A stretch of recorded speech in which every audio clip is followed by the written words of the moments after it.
An ironclad truth that most men here are well aware of is that the hate is real among men. You guys know that I've had my share of haters over the years, but the reason these guys throw shade is simply because they know they are unwilling to put in the work necessary required to change their lives. Now, fortunately for men, it's never too late to start living the life you want. I found this community over 13 years ago when I was 32, which is a lot later than most guys, but I was still able to reinvent myself into the man you see today now at the age of 45.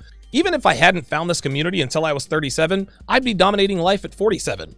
But for women, it is very different. You see, there are also women out here who hate on women who live better lives than they do. They hate on women who are in solid relationships with men they love and respect. They hate on women who are still in great shape even though they have kids, and that list grows by the day.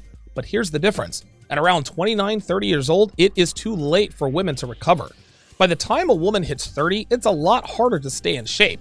And if she hasn't developed healthy habits like eating right and exercising, and squashed bad habits like smoking, drinking, and sleeping around, it is way too late. And if a woman cannot stay in shape, if she has bad habits and has a high body count, she cannot and will not be in a relationship of consequence with a man of value ever. So when they see other women living the lives they wish they could live, they throw shade. They say things like, "I'll bet she's totally miserable being married to an oppressive, misogynistic dictator." No, she's not. She's happy, relaxed, and appreciative. Then they also say things like she probably eats rabbit food to stay thin. No, she doesn't. She eats clean, wholesome, home-cooked meals and works out regularly. Guys like B. Scott, Soupbone, and Raymond Wood, who have all been haters of mine over the years, would never admit out loud that they would love to live the life I live. They'll say things like, "Donovan's girl isn't attractive," and "guys who lift weights are just gym bros and I don't want to be like that." But deep down, all three of these men know they'd trade places with me tomorrow if they could. Well, it's the same with women. They can talk all they want about how they'd never be happy in a relationship with a man who keeps her in line, handles his business, and treats her the way she deserves to be treated, but deep down, they know they would.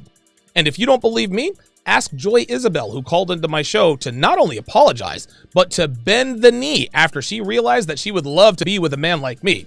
Ask Lisa Faye, who made the egregious mistake of slandering me and found out the hard way that irresponsible actions have swift, severe legal ramifications. She hasn't been seen or heard from anywhere on any platform since, including LinkedIn. And her dating app, Smart Date, may or may not have been abandoned and defunded because of her reckless behavior.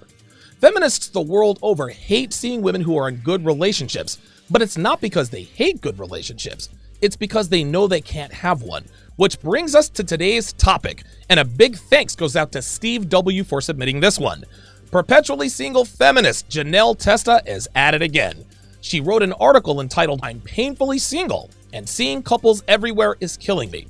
Now, this isn't surprising, given that she pretends to hate anything that highlights her own failures as a female, so let's break this bad boy down and see what kind of nonsense Janelle is talking about this time. Is it just me, or are there couples everywhere you turn every time you walk out of the house?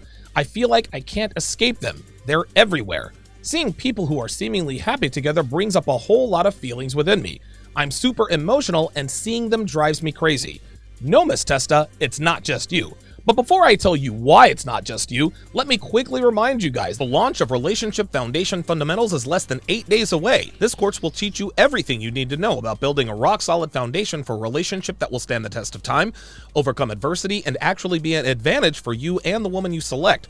The lovely and talented Devin and I will take you from A to Z in terms of laying the foundation for the kind of relationship that most people only dream about. Plus, I'm including yet another bonus. In addition to the audiobook and ebook versions of my signature publication, The 49 Laws of Sharpe, and the audio and video versions of my 25-hour game and seduction course, How to Master the Game, I will also be including the shit test guide. That's right, guys, the next bonus is the only guide in existence that shows you in real time how to pass the most common shit tests women deploy. And we're not just talking about the shit tests they throw at you when you're trying to chat them up. This guide also teaches you how to pass the kind of tests that happen in relationships, and that includes comfort tests. This guide will be absolutely critical to keeping your woman's love, respect, and adoration for you. And don't forget, you'll also get access to our week-long live Q&A webinars where Devin and I will answer all of your questions regarding laying the foundation for a good relationship. Guys, this is another $150 value added to the other $350 in bonuses, and we're only halfway there. I'm still announcing another 3 huge bonuses over the next few days, so what are you waiting for? Go to tsracademy.com/howtorelationship to get on the waiting list so you don't miss out on this incredible opportunity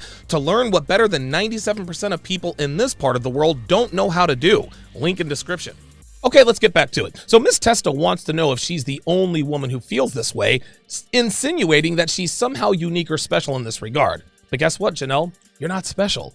In fact, every woman over the age of 30 who are covered in tattoos, have magenta hair and bull rings in their noses, who have spent their 20s hooking up with anything with a pulse, feels this way too. Then they wonder why dudes only take them for a ride when they're the last girl at the bar if he's got his beer goggles on. Banana gobblers used to be a rarity, but now they're a dime a dozen. The problem is that these girls think they're somehow special or unique because they have an unconventional tattoo or rainbow-colored armpit hair. And just like B. Scott gets mad every time he sees me posting pictures of stuff that he wished that he could do, it drives Janelle crazy when she sees women living the life she wants but can't have. They remind me how single I am, she starts. When I see two lovebirds all nuzzled up with each other in public, it is just a giant reminder for me that I don't have a person.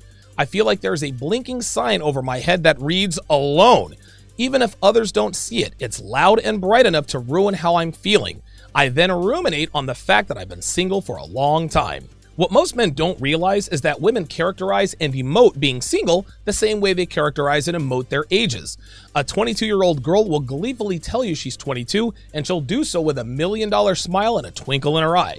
She acts the same way when she tells you she's single. A 29-year-old will tell you she's 29, but not with quite as much zest or enthusiasm. Now, don't get me wrong, she'll still have a little bit of pride because she is, after all, still in her 20s. And when she tells you she's single, her tone is still hopeful and somewhat optimistic. But when a 35-year-old woman tells you her age, she may as well have told you her cat died, because at that point, she knows it's over. She'll act the same way when she tells you she's single. Miss Testa's obsessing over the fact that she's single because it's not so much fun anymore. You see, ladies, being single is great when you're 23 because you have the luxury of time and options. But both of these commodities dissipate in a hurry, and before you realize you've had 3 abortions, 2 engagements, and a drinking problem, you wake up on your 38th birthday and realize that being single in your late 30s is not a good life. That blinking sign used to say strong and independent. Now it reads alone. I'm self-pitying about being on my own. If it isn't clear already, she says, I don't like being by myself. Rather than letting it be what it is, not a big deal and totally natural, I turn it into a way to beat myself up.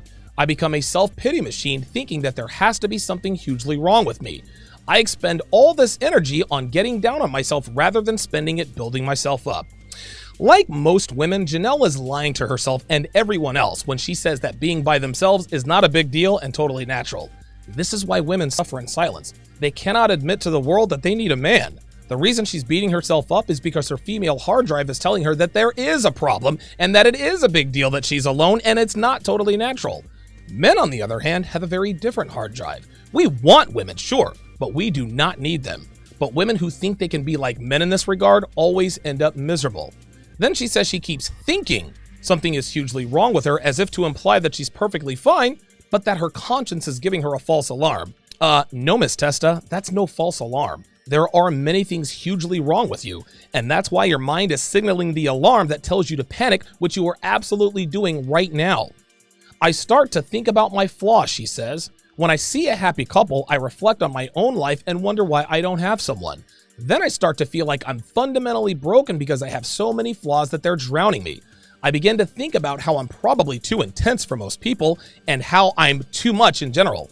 All I focus on are my perceived flaws. This is the equivalent of a female with a bad attitude telling herself that she's single because men are intimidated by her strong personality, when in actuality, men can't stand her bitchy attitude. The reason this woman doesn't have someone is because she's overweight, covered in tattoos, and is insufferable. Further, the flaws that she says that she's drowning in are the side effects that come with sleeping around. Entitlement, neuroticism, lack of self-awareness, lack of self-discipline, impulsiveness, bad decision-making, alcoholism, the list goes on. Men of value do not commit to women who have an inflated sense of dating market value, are mentally unstable, who drink too much, and make bad decisions on the fly.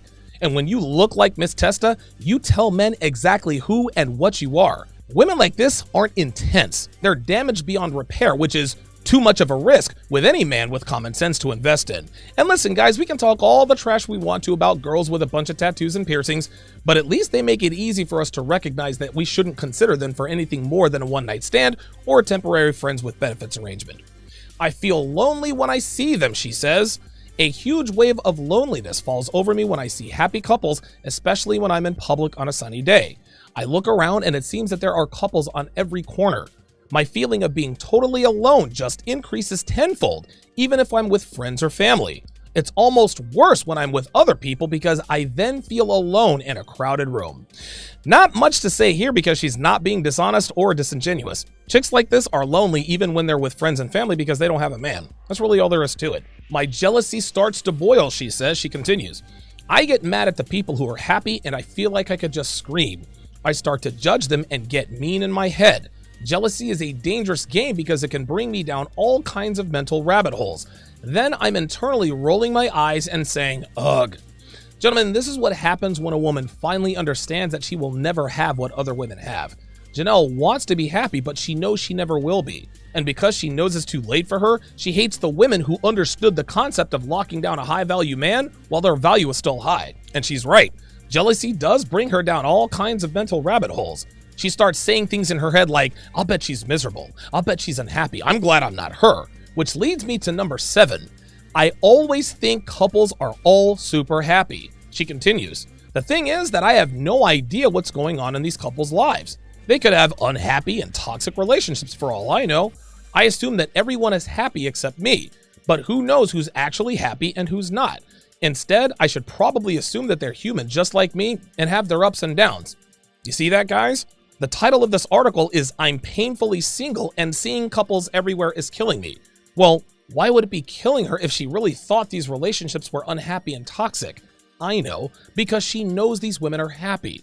Women know when other women are truly happy in relationships. Just because a girl puts on a happy face around family and friends doesn't mean everyone buys her act. They know when a woman is miserable in a relationship and they know when they're happy. Janelle sees all kinds of couples when she's out and about, and she can tell you which relationships are good and which ones are bad. It's the good ones that make her feel worthless. She doesn't even notice the bad ones, and this is why she's telling us that seeing couples everywhere is killing her. So in order to cope with the fact that she'll never be in a happy relationship, she tells herself, well, maybe all these people are in unhappy and toxic relationships. Maybe they just had a fight. Maybe they're super mad at each other. She does all this to make herself feel better about being single.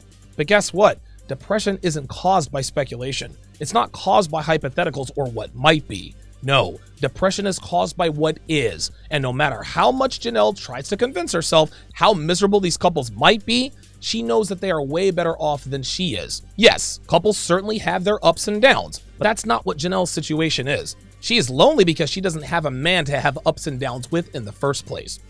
My feelings are valid, she says, but not super rational.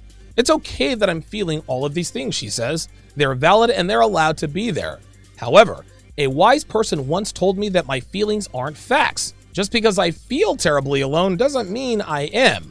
I can validate how I'm feeling and also acknowledge that these thoughts aren't serving me. They don't align with reality. Sweet mother of God. And you know something, guys? I can't blame this girl for being this delusional. I can't blame her for denying what's staring her right in the face. I mean, she's got to wake up every morning, right? I mean, like, I get it, but none of that negates the truth. So let's take it from the top here. First off, it is okay to have feelings of hopelessness, depression, anxiety, and worthlessness. They are valid and they are allowed to be there because Miss Testa is all of these things. But the wise person who told her that feelings aren't facts was right. Facts don't care about your feelings. But right after she acknowledges the validity of what this wise person told her, she literally contradicts it by telling us that just because she feels alone doesn't mean that she is? What is that? That's like me saying, Rollo Tomasi told me once that women never love men unconditionally. But just because I feel like my girlfriend loves me unconditionally doesn't mean she actually does. Like, for real, like, how ridiculous does that sound? Then she says she can validate how she's feeling and also acknowledge that these thoughts aren't serving her and that they don't align with reality.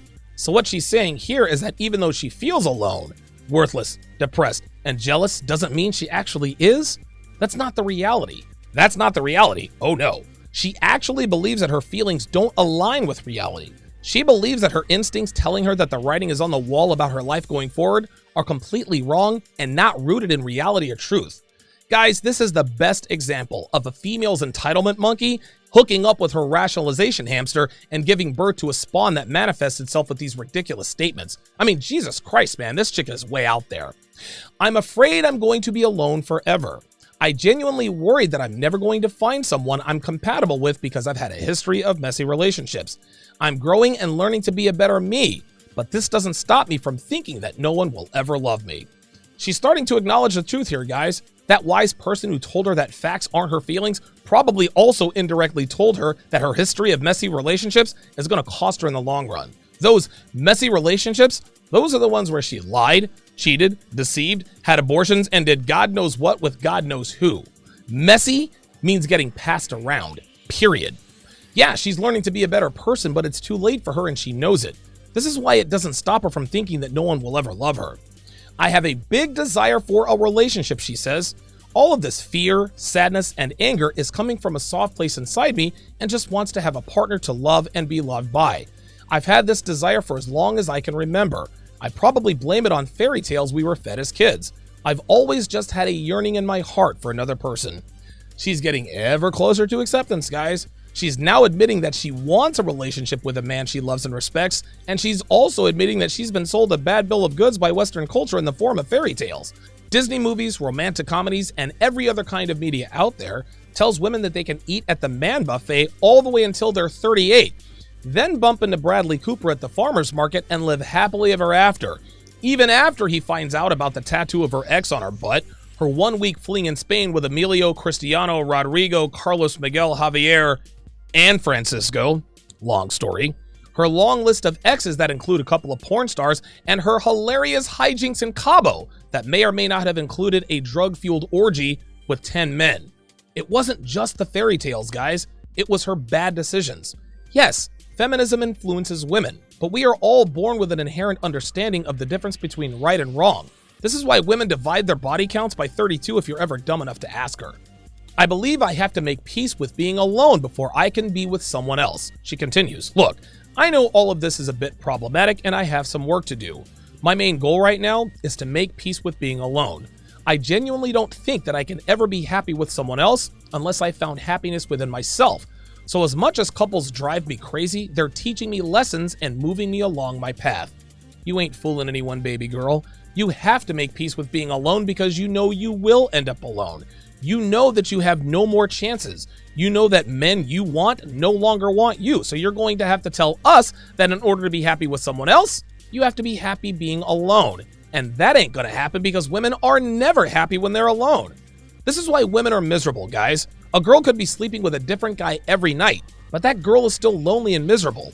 Women need men. They don't want to admit it, but they know it's true. And this is why seeing couples everywhere drives Miss Testa crazy. The only lessons they're teaching her is that she'll never have what they have.